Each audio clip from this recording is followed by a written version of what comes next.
Hello and welcome back to my channel. My name is Hannah and this is A Date with Miss Hannah. So in today's video, we're going to start off with poverty reduction strategies. This is topic 3 of Ugandan economy.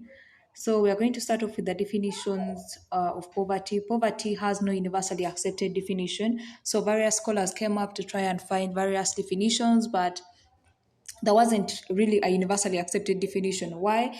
For example, scholar Adam Smith, who is considered the father of modern economics, defined poverty as the inability to purchase necessities required by custom or nature. So, in case you cannot purchase whatever is considered a necessity by nature or custom, you're considered to be poor, according to Adam Smith. So, he thus wrote that by necessaries, I understand not only the commodities which are indispensably necessary for the support of life, but whatever the custom of the country renders indecent for creditable people, even of the lowest order, to be without. So to him, whatever society considered to be a necessity that even the poorest person should have, if you did not have it, you were poor. So that is what he considered to be necessaries. But various scholars came up and said this was not a working definition because not everything that will be considered to be a necessity by society will be a necessity, thus considering people to be poor if they do not have it. So they needed a working definition, and they came up with a definition. Poverty can be defined as a situation of failure to attain a given standard of living. When they say a given standard of living, that means they're going to put up a minimum standard of living and say whoever goes beyond this, whoever cannot reach this standard of living is then considered to be poor. Or in simple terms, we can just say poverty is the lack of resources to acquire the basic needs of life. When you lack resources to help you acquire the basic needs of life, that means you are poor. Because maybe I have all the resources to help me acquire the basic needs of life, but I've just decided not to eat. That means I'm not poor because food is a basic need, but I don't have it just because I've decided not to have it. But if you lack the resources to help you get food, help you get shelter, security, so that means you're being poor because you lack the resources to acquire the basic needs of life. That is, or i.e., failure of an individual or household to attain a given minimum acceptable standard of living. Important to note is that the definition of poverty and the policies addressing it are all shaped by the political biases and values. As a result, there are disparities of status and interests that make poverty an inescapably political act. So this is just an explanation, brief explanation or introduction to poverty. Over time, poverty has been taken to be an exercise of power by the educated elite to categorize, stigmatize, but above all to neutralize the poor and disadvantaged through analysis that obscures the political nature of social and economic inequality. So they're trying to tell us that poverty has been an exercise of power. So they're telling us poverty is a political thing. It has political biases and political values in a way that the rich or the well-off are trying to intimidate, to stigmatize, and categorize. They've decided to group people into the rich and the poor. So they stigmatize the disadvantaged by calling them poor. So the rich are disadvantaged, stigmatizing the poor, are stigmatizing the disadvantaged by calling them poor. So the whole poverty issue is just there to categorize and stigmatize the disadvantaged and neutralize them. Indeed, political agendas worldwide are the overriding factors in poverty that not only influence the choice of theory of poverty, but the very definition of poverty to be explained by each theory.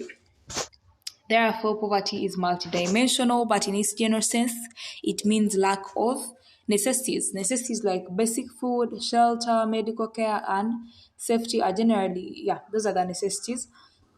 So, however, in practice, what is a necessity to one person is not uniformly a necessity to another. Like I said, I may just decide not to eat, and yet there is somebody out there that feels they cannot stay without food. So, yes, food is a necessity, but it is not a necessity to me today. Tomorrow, shelter is not a necessity to me. Medical care is not yet a necessity to me, and so on and so on. So, what is a necessity to one person may not uniformly be a necessity to all others. Thus, there are many dimensions that feature prominently in the definition of poverty.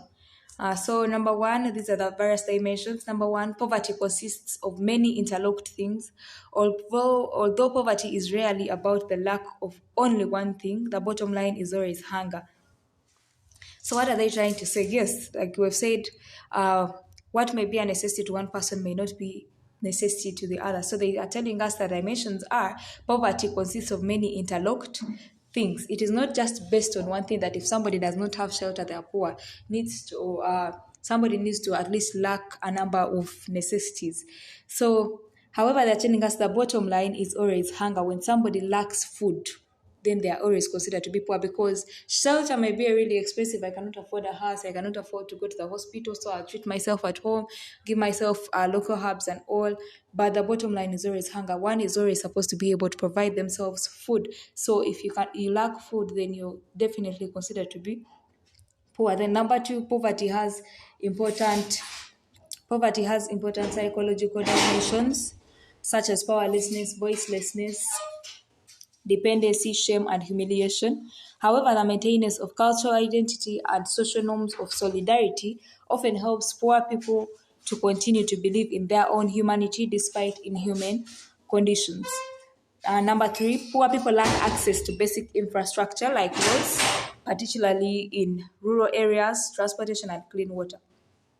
So, why they say that poor people lack access to basic infrastructure? Because what evidence is there to say that all poor people are in rural areas? And even if they're in urban areas, why do you say they lack access to the roads? So, for example, we've heard of places like Munyonyo, those good Muyenga places. So, these places are considered to be places of the rich, and these places are developed. They have good roads, they have good transportation, clean water. So, uh, this is the division that keeps coming in.